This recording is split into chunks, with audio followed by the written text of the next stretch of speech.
Welcome to Everything Hurts, Insomnia edition. My name is Dan Quintana from the University of Oslo, and I'm here with James Heathers from Northeastern University. James, it's been a while since we've chatted. How are things? Mm. Oh, yeah. Just another day in paradise, man. New indoor reality. Beautiful weather outside, blackbirds inside. Same as everyone else, basically. Yeah, How are you? I our daughter is now 2 weeks old, so the sleep is at a minimum. And look, it's one of those things that it's a little bit better because you got a bit of experience. You're not terrified that you're going to break the child by picking them up. But at the same time, now there's two of them. There's a 2-year-old running around and also a newborn. But What yeah. what if you tie them together? Well, the 2-year-old is in love with the baby, so that's almost gonna. Oh, Uh, that's nice, man. it's good. It's good. So you've got a tiny little daughter who's like all about your other tiny little It's daughter. great. We're all on the That's same quite team. It's very. that's quite sweet. It is Ah. very sweet. So yeah, it's been a great a fun 2 weeks, and yeah. My shitty brother that's 2 years older than me got the hump with me almost immediately for stealing all the attention, and yeah, there's all these stories from my childhood about my brother basically going, Who's this okay, guy? yep, time to give him back. Yeah. We're done here. Wow. I want to talk about this a new preprint which came out about a week or two ago, and Well, I this know you're tired because you didn't segue. no, I know You've just gone. exactly. I want to talk about this I I want to preprint. get straight into it, and this is an interesting one, and it's titled "Psychological Science is Not Yet a Crisis-Ready Discipline," and it includes two of the co-authors, two former guests, Lisa DeBrine and Samin Vazir, and there's I think it's about 10, 12 authors.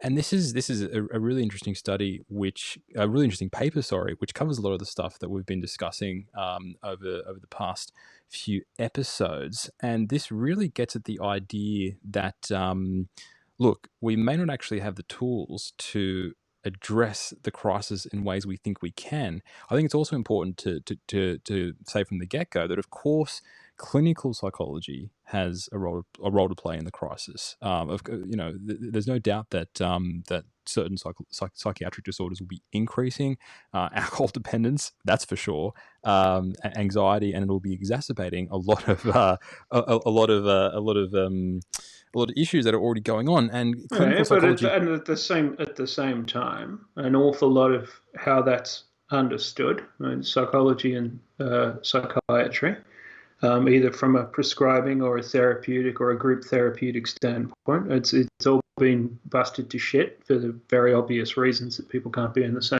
place together. sure. I had a regular health medical checkup scheduled recently, which was pushed back 2 months and now has been pushed back 3 months. And Far out. all they're going to do is take my blood pressure and poke me with a spoon and then charge me no money for preventative health care and then conclude the fact I should drink slightly less beer and try not to be an asshole in the consultation. Um, but look, even that. So imagine you're having a mental health crisis, and that's the shit that's going on. You Yeah, know, yeah. I'm not having any more of a mental health crisis than anyone else, but there obviously are people. Their needs have not gone away simply because they're locked in their house. For many people, that'll be the source of fucking problem. Yeah, and even in a more practical sense, like oncologists are getting really worried because a lot of people who would normally, oh, there's a bit of a lump here, I should get it checked out, are now staying Mm, away. So there's yeah. going to be so many other health issues. So look, Likewise, what fucking chest pain? Oh, I've got a little bit of grippy in my chest. Oh, I've got a little bit of a left arm. The left arm's going a little bit yep, sore. yep, Should I go and see the cardiologist? No, they work at the plague pit. I don't want to go and see the fucking cardiologist. I want to stay in my house and continue to drink whiskey from a sippy cup and hope that it all goes away. And you have a heart attack the size of God's fist, and all of a sudden you're fucked. So yeah, there's a whole new vista of the reorganization of healthcare and mm, telemedicine that very obviously pushes over into other forms of clinical care like clinical psychology. yeah, yeah, So yeah, this is our collective brave new world, but I felt that was important to expand on. We have clinical listeners who yell at me in particular, because they know they can yell at me, "You're too nice," or "too bald," or something. I get the odd yelling. But look, this is they say in the introduction that at least 75 manuscripts have. I thought that was a lowball estimate. 75 manuscripts have focused on the psychological dimensions of COVID-19, which I'm sure Mm, will be a lot more since the publication. And the authors are really asking the question of whether psychological science is crisis ready. And they did something really interesting, which I like, is they looked at a mm, different discipline to see, can we apply a tool or a framework, and they went with rocket science. And I like this, and they talk about this framework from rocket science called the technology readiness levels, which go from mm. 1 to 9. And there's a really cool graphic that you should check out, and of course we will post a link to this preprint. And they use this framework as a way of saying, okay, how does this actually track when we're applying psychological science? And the conclusion is not very well. Yeah, but you're drawing with a broad brush there, Daniel. Your little finger painting, I'm just which doesn't require a brush, James. Don't mix metaphors. Shit. Um, this is, I feel, a lot of it is about social intervention. That's from social psychology, right? Mm, There's an awful lot of psychological science. It's not designed to help anyone. It's designed to understand how people work. The helping anyone, if it ever comes at all, will happen much later than that. You know, various areas of cognitive psychophysics, some physiology, the vast majority of the more well-established subdisciplines are about how people work, not how to help them. sure. So the focus of this is on the idea of a social intervention. Tell me if you think this is fair to say. I could have paid more attention to this, like everyone else. I'm somewhat busy right now. The plague will do that to you. So it feels like social interventions on the basis of social psychological research. Yeah, Fair? like your nudges, the so-called nudge units, that kind of stuff. Right. Yes. Yes. Can we nudge people to make better choices, etc.? Okay. So you also didn't tell people where technology readiness levels, what they represent between 1 and 9. This is a NASA thing from a million years ago, right? It's how they understand, considering that your eventual task is spaceflight. Mm-hmm. It's how they understand the safety and efficacy profile of something through its course of development, such that it won't send astronauts into fiery cinders somewhere. Yep. And progresses from this is a nice idea to this works in a lab to this works as a proof of concept to this works in a kind of mimicked or pseudo environment, right? So maybe a training spacewalk in a swimming pool or something like that. You can actually use the fucking outside welder or whatever it is, followed by various other forms of suppose like stress testing, followed by eventually by deployment. Now that's not an accurate. That's not accurate pretty good for the summary. levels, but okay. So there's strata of we can put this on a rocket. It's more than just a good idea, and down the bottom, wouldn't that be fun if? Kind of the 3 strata.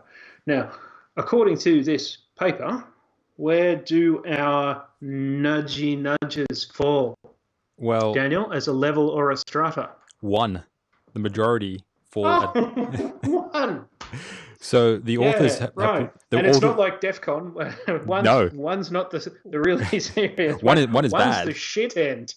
One is bad, and they've put together. Of course, they've noted the NASA steps, but they've also put together a version for psychological science where 1 is define the problems in collaboration with stakeholders. That's a sensible place to start. All the way up to Mm. 9, which is use the solution to successfully address a crisis situation. And the argument in this paper is that, look, this paper is largely a response to a paper which was recently published in Nature Human Behavior, which was summarizing a lot of the ways that psychological science can address the crisis. And this paper was more or less a response going, hang on a minute. I don't think we're quite there yet in a majority of cases. I want to bring up a response. Former guest Rickard Carlson had a nice little thread which was addressing this. I'm going to read it verbatim because it's quite good. And he says everything that's wrong with social psychology in one paper, and he's referring to the Nature Human Behavior paper. And he's saying medicine has Cochrane reviews. Cochrane reviews are extremely comprehensive. I always find it funny when people say, I'm just going to do a meta-analysis, just as if it's something you just kind of, you do on the weekend for a laugh. A very comprehensive Cochrane review is ridiculously time intensive.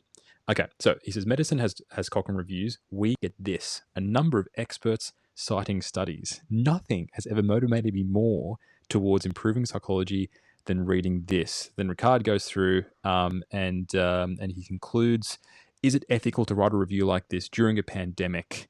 I don't think it is. We know that our science isn't crisis ready, referring to the crisis ready preprint. And in short, the argument is okay, so we've got this paper which is saying a lot of stuff, but it's not necessarily done in a systematic fashion. And is all the stuff or all the ways that we could potentially address the crisis actually based in evidence? So yeah, that was that was really interesting from Ricard.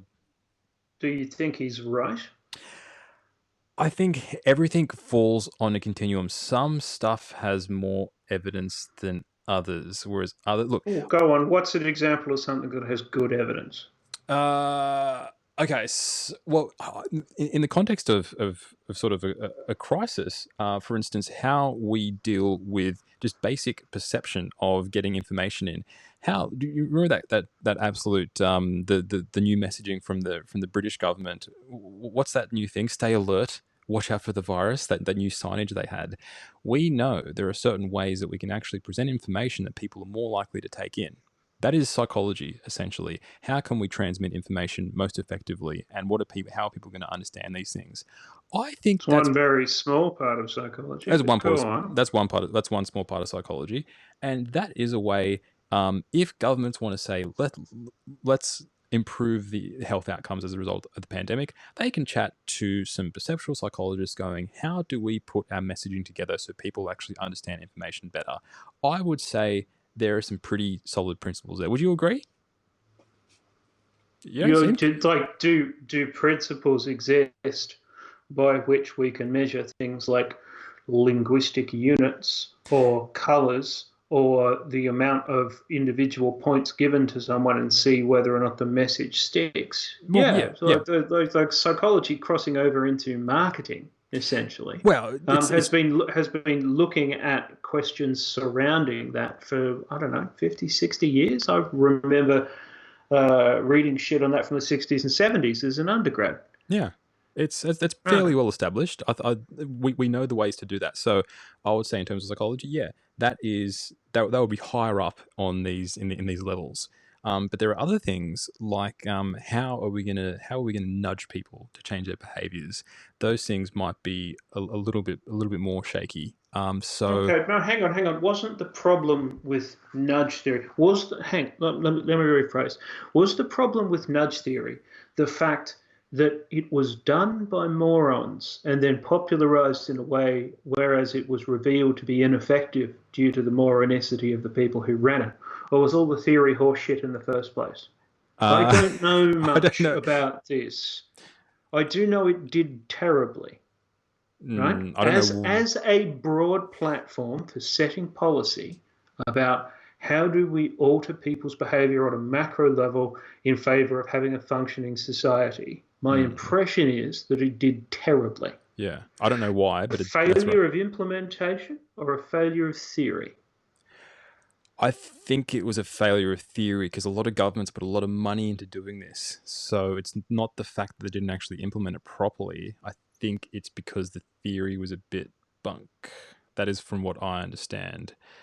But Right. all that to say, I think there is a range of uh, when it comes to the evidence towards these things. But look, one thing I want to talk about is in terms of these reviews, some journals make it very clear this is an opinion. This is an opinion piece. And when you actually look at the instructions for authors, they say opinion pieces don't need to be done in a systematic way, because often these are talking about fields which are a bit earlier in their evolution. Whereas a review quite often has to be done in a systematic way. So, Mm-hmm. but some And a journals, meta-analysis is a codified, systematic way into which you review the available evidence, except it's more quantitative. exactly. And that brings that brings so people will go, oh yeah, it's important that we have these opinions. But the thing is, if your field isn't established enough and isn't at the point where you can actually do a systematic review, what are you what are you really talking about? A lot of your stuff is speculation, and this is getting around that level 1, level 2 stuff. Going, hey, there may be something here. Let's start talking to some stakeholders. Let's start talking to some people, and then maybe we can improve some stuff. A thought occurs, Daniel. Can you answer a thought for me? Yeah, I'll give it a go.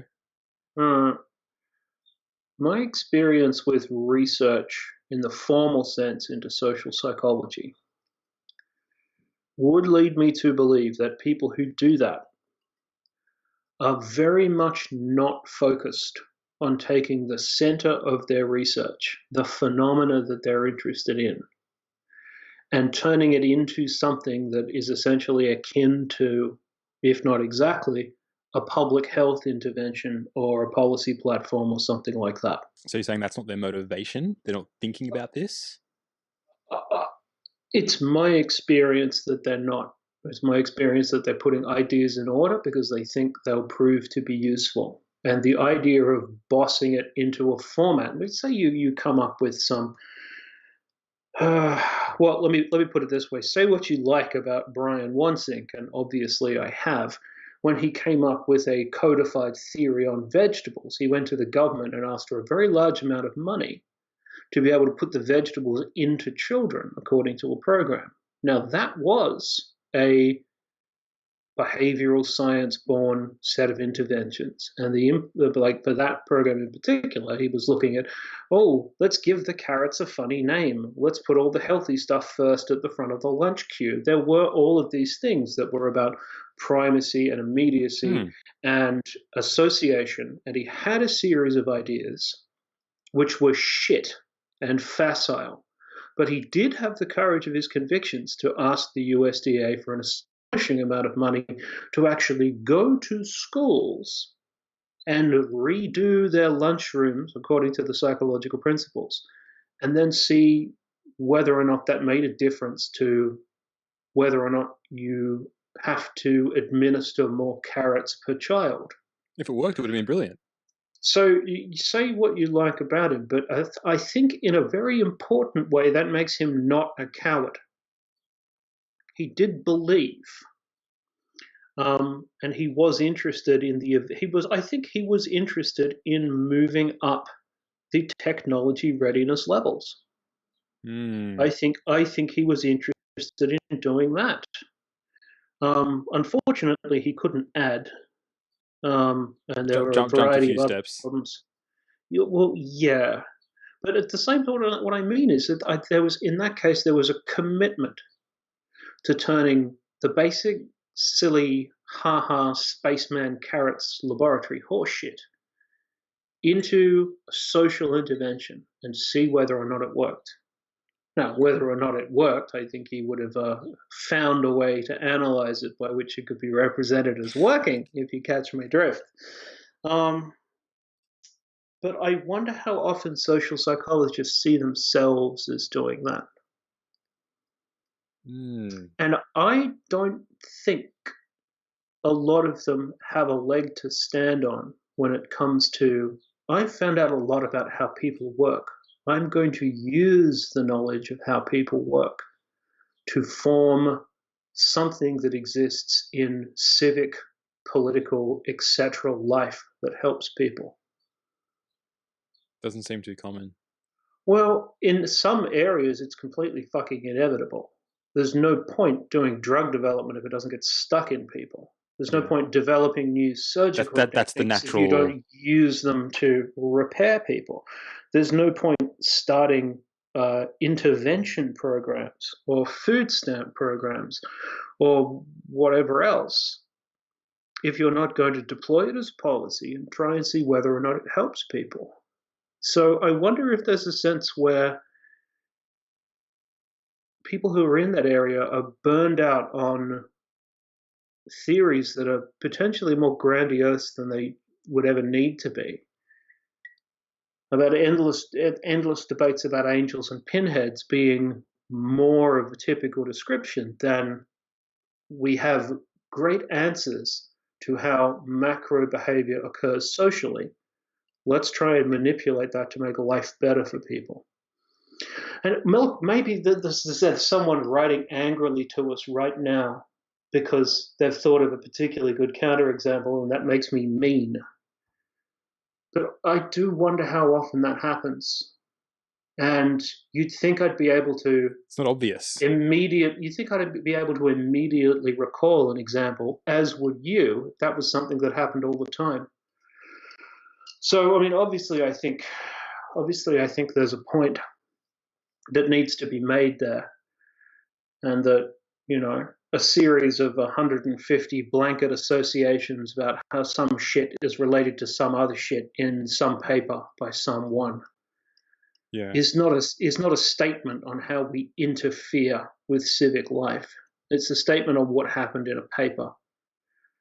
I mean, if I had more faith in it, I probably wouldn't have stopped studying it. Welcome back to Everything Hurts. James, potatoes are back on people's lips. Would you believe? Oh, potatoes are back on the menu. There was a great article a couple of weeks ago where Belgians were being asked to eat fries 3 times a week or something, I love that. to deal with the national potato stockpile. Now, we often reserve first world problems for things like, oh no, I can't understand my new cleaner's accent, or the 2016 Nissan Altima I wanted to buy isn't available in my color. All of which, if you think are serious problems with your life, I think you should probably have one of your legs broken so you have something to compare it to. But, oh shit, we have too many potatoes. The Belgians. On a kind of a national level, that's like a national first world problem. It's almost admirable in a way. The thing that I could never understand when it came to that particular news story is, having been to Belgium more than once, those motherfuckers already eat a lot of potatoes. An alarming amount of spuds, man. I mean, they will.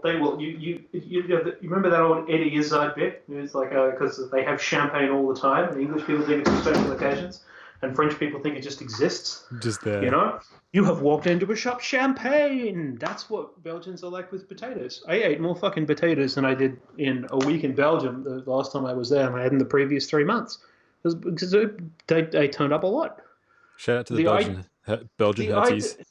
I had a tremendous amount of man. The one particular bar in Brussels, by the what's the brewery that makes Delirium Tremens? They own this bar. It's the Delirium Tremens bar. I know the beer, but I don't know the brewery.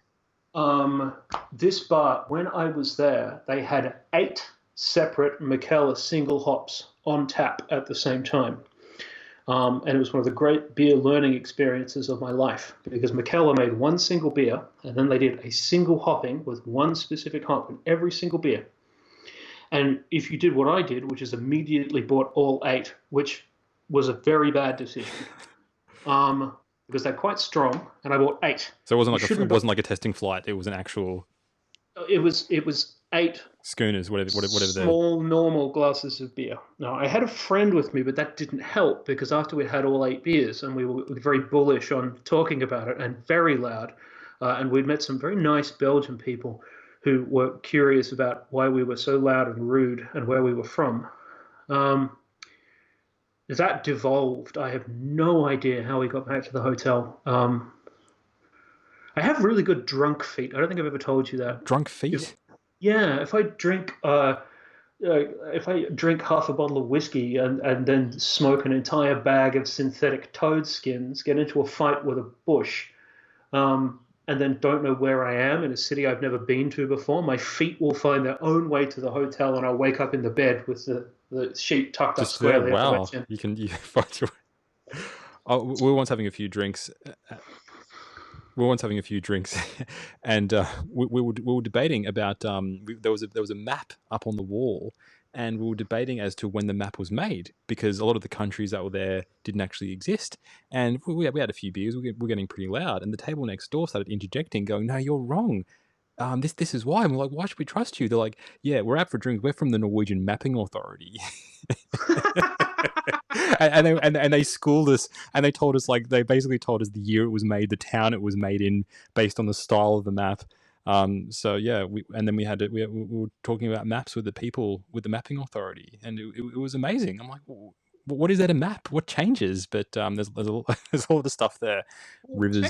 technically, Dan, if you believe that a coastline is infinite, then there's presumably a great deal to map when you change scales. Yeah, and that's the coastlines is their bread and butter.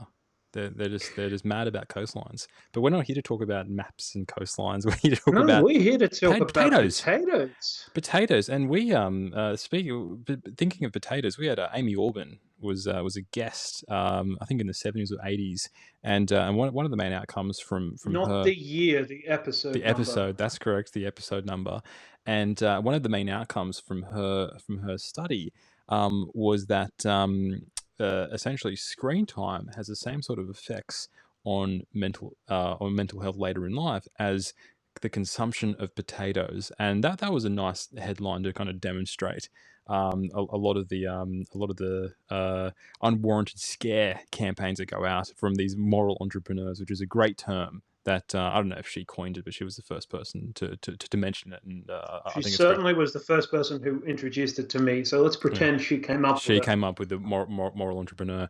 But now, in response to this paper, some of the people who have been at the forefront of scaring parents into that screen's going to kill their kiddies, Jean Tweng, is that how you pronounce her name, James? I'm not too sure. Jonathan Haidt as well. Height, I'm not sure. Another Quintana mispronunciation. Have come out to reanalyze this paper, and they've come out with the conclusion that for teen girls, screen time use is worse than heroin. Gee, heroin! Wow, this was just It's not as funny as it sounds, and heroin is it not it funny, but it the belies outcome is. it belies at like a further seriousness. The look. Here's the thing: when you choose to frame something like this, regardless of what you found statistically, regardless of what you think it represents, when you choose that as a frame, and you think that's a serious argument to make, that says a great deal about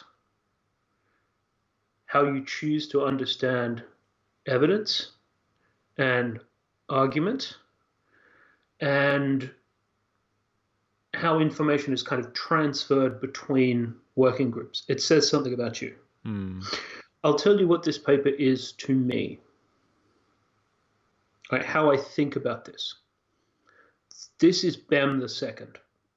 Okay. This is BEM 2, Return of the Daryl. Return of the And I'll, Dazza. t- and I'll tell you why. Yeah, that's what I was thinking, to be quite honest. But international Yeah, podcast, Daniel. we have to cater beyond Return beyond. of the Dazzler. I don't a whole group of poor benighted Germans googling what is a Dazzler. What's a Dazza? It is the Australian contraction of Darren, something that has as many syllables as Darren, thereby making it pointless, like most Australian contractions. Right. BEM is remembered as a tremendously consequential paper. And this is a paper called Feeling the Future. It is about precognition the ability to know something before you know it. It is conducted according to a series of very probably dodgy parapsychological analyses.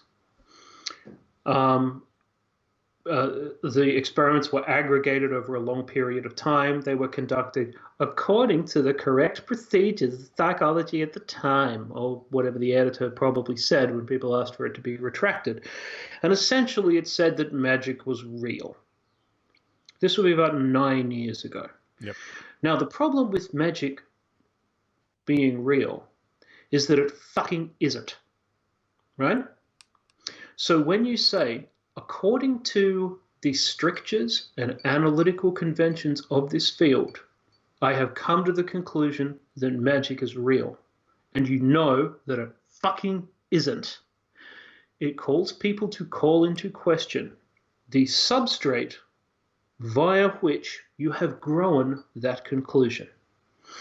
And for a lot of people, this is regarded as the spiritual jumping off point of many, many people within the social sciences into methodological skepticism.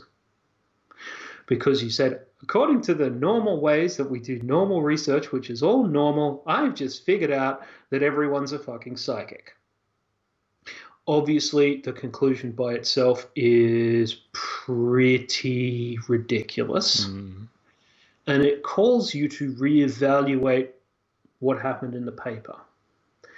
Now, there is a lot of detail that has happened within a series of academic papers that exist behind the result that you're talking about, which is, I think, from a reanalysis of a bunch of how much does basically this is a measure of either the variance explained or the effect size or something similar. Mm.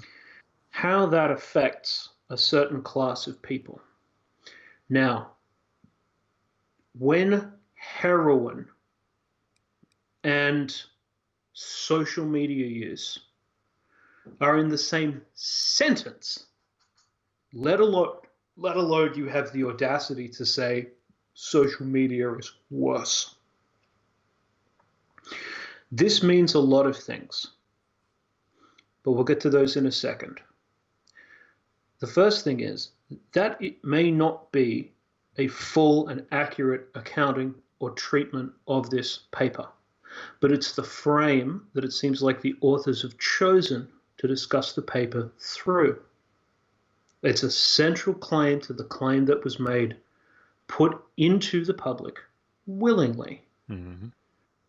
That's a chosen framework. It's not something that has been cherry-picked out of a raft of more reasonable, broader assertions. That's how they've chosen to represent their work. In terms of press releases and Twitter? It's everything that I've seen. Grabs from the paper, the abstract from memory, I think Twitter as well. Like, that's a frame. That's a chosen frame. The same way BEM chose magic, they've chosen heroin. Now, if you know anything at all about heroin, anything at all about statistics, this is really obviously a disgusting car crash of analytical failure. Because opiates are extraordinarily dangerous. Have you known a lot of people who were addicted to heroin, Dan? Have you got a lot of junkies in your life? You feel like the kind of person who'd say no to that. I've done a lot of research with heavy addictions, but not personally, no. So you do understand it, though. I mean, you do drug and alcohol. A long time, not anymore. A long time ago. Yeah. Drug and alcohol was it was a focus of yours for a while. Yeah. How would you characterize heroin usage as a risky behavior? I mean, what would you say it represented for someone? I mean, it dominates your life, or it dominates these people's lives. And it completely, in most cases, it completely destroys all personal relationships, work relationships, education, the whole thing. It's a wrecking ball.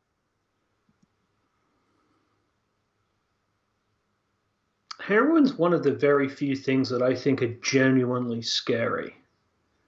Um, the Sydney that I grew up in had a lot of heroin. Um, it was being made primarily coming in from Vietnam at the time, I think, or at least the 5T were bringing it in, um, and it made its way around a lot. I mean, I was a fairly middle class kind of child, but you go places within a city, You kind of see it around, yeah.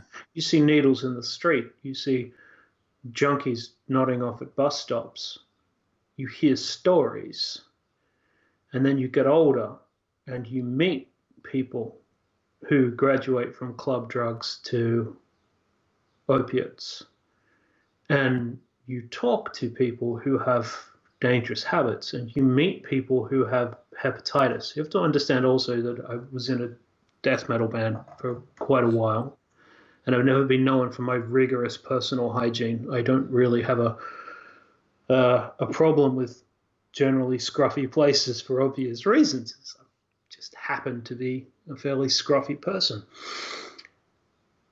A lot of people who are like, I've met people who've like people with like broken teeth, bar fights, criminal records, who are terrified of heroin because they've seen what it's done to people around them.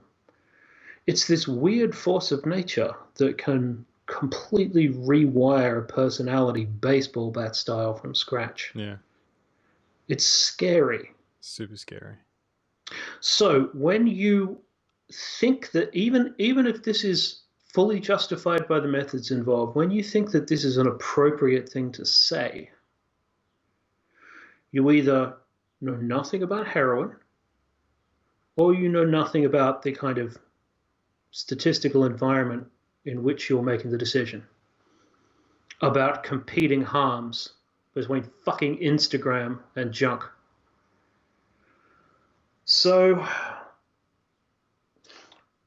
it feels like a conclusion that's so strenuously, laughably inappropriate that it should immediately engender a total loss of confidence in how it was calculated.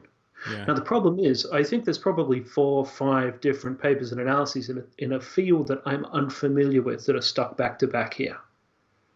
But that's what's come out the other side? Really? You're even talking about the competing harms here? I mean, what is it? Is it small sample bias going through certain types of analyses that are liable to wreck everything if your proportions are way off? I'm not even capable of fully articulating what I think has gone wrong with the analysis. But if you get that result, and instead of thinking, hang on a second, that doesn't make a lick of sense, the BEM magic point, and you don't immediately go back to first principles and think, wait, no, look, this has turned up a ridiculous result. It's like if you did a calculation and just said all cars are yellow. Yeah, it's impossible. You don't immediately have a press release that says all cars prove to be yellow. Await coming book. We all live in a yellow submarine? ? Lol. Got you. Turns out it was a car the whole time. Dickhead. You don't do that. And you especially don't trumpet it. There was an air of triumphalism about the idea of like, oh, did you know, Facebook's so bad, it's worse than the heroines. A part of me thinks that they were responding to the potatoes. And I do remember the way that it was tweeted. Remember the story about the potatoes? Well, guess what? It's not as bad as potatoes. It's worse than heroin. That seems to be some of the motivation behind this. I mean, considering how extreme it is, that would be one of the explanations there. And like you said, this wasn't a thing that was buried in the supplementary materials. This was in the abstract. This was promoted by chosen tweets. Framing. Chosen framing. And on the back of this, I saw a poll that came out today. A poll, as if it's like a scientific. Stuart Ritchie asked an interesting question, and he said, "Would we have be that scruffy little toss bag on at some point?" We should. He'd be great. He asked, "Would we be broadly better off if scientists didn't do press releases about their new studies and papers?" And as of now, yes is at almost 50% knows at 30, and 20% are unsure. And this really made me think, in that I actually said, yeah, like, I think broadly speaking, we would be better off if scientists didn't actually do press releases. And there was a lot of good responses to this, in that just the way that the press works, there's just no room in the majority of press outlets. There's no room for nuance. That it's an arms race to how much can you trump up the results. If you left it to the actual researcher to go, here is a well-considered blog where I'm talking about the caveats, I'm talking about the how much we can generalize the results, that would be fine. But when it comes to the general environment of press releases, it's just it's almost like how far can we take the headline to the point of we can sort of deniability. Oh, sub editor. Oh, I don't know. It's like every single time it's like, oh, the sub editor. So, James, press releases. Would we be better off without them? No. Okay. There's no equivalent vehicle for they have a place in the. It's like saying would we be better off without would we be better off without bees or That'd be terrible. mice? It's one of those things. You go, oh, it's dangerous and unpleasant, and it forms a valuable point within the ecosystem. So much of how something is communicated happens through the vehicle, the medium of a press release. And if you want to kill interest in science more broadly, if you never want it to be reported, if you want it to be walled off and only accessible to people who discuss it on the basis of, I'm capable of reading the paper myself, which is a small subset even of people who do science journalism and science communication, you're taking away the system by which that information is organized. You're taking away the basis of insight from which people who know what they're talking about can make good decisions about how to read the paper and what to do next. I have no confidence that destroy the press release. And I can understand it, especially right now, why someone would be particularly annoyed with the fucking things. This is, I too having an emotional reaction to the idea of press releases within science right now. There's many of them that I would like to beat with a piece of rebar. But, like, you can't just go, well, cancel the fucking lot. All comes down to not everything. If you never want a major mainstream newspaper to have a science section ever again, by all means, cancel press releases. And here's the other thing. Like, you need to understand that the vast majority of them exist within an ecosystem where lots of specialty publications and shit like that catch up with them after the fact. But go and read a day's worth of Eureka Alert press releases and you'll realize that the actual problematic ones where everything goes completely to shit are a very small minority. You've just never read the bread and butter of all of them. High energy physics lab manages to get lepton to wear small hat. Materials science laboratory suddenly discovers way to make particular type of carbon nanotube tap dance the fucking fandango. On and on it will go. And a lot of it is important to someone somewhere. But if you kill that, especially when you consider the fact that journalists already have access to the press releases and they don't have access to the actual scientific articles themselves, and then they have no way to identify the discussed stories with which they may be interested in pursuing further, I don't think it's the way. Although I completely sympathize with everyone having the shits with them right now. Yeah. I mean, it's a very understandable time for you to have the shits with them. And I totally support your right to have the shits. If I did not, imagine the hypocrisy. I got an interesting coda for you, Dan. Okay. If you think that there is any interrelationship between, I think it's just, is it teenage girls? Teenage girls. Is it just teenage girls? Not boys, just girls. If you think that social media is somehow worse than heroin for teenage girls, I defy you to take away your child's Instagram and give them heroin. There you go. Feel free. Feel free to try that out. And I'm not even talking from a like child protective services aspect of this bullshit.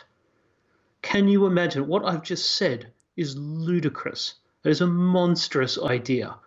Oh, you better give up your special little lightning box there, Cindy. Have some drugs. It's better for you. It'll work out better in the end. That's essentially what the press release says.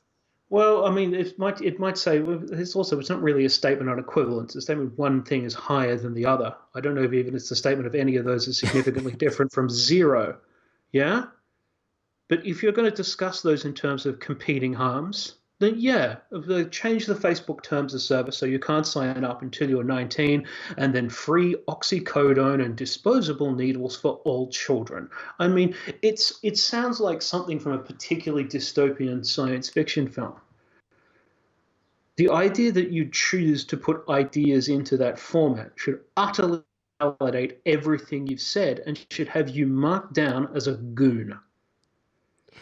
On that note, we're going to finish up for this episode. Thanks for listening. We're going to be back again soon with some more hurts. And when I cheer up and Dan's child starts sleeping through the night.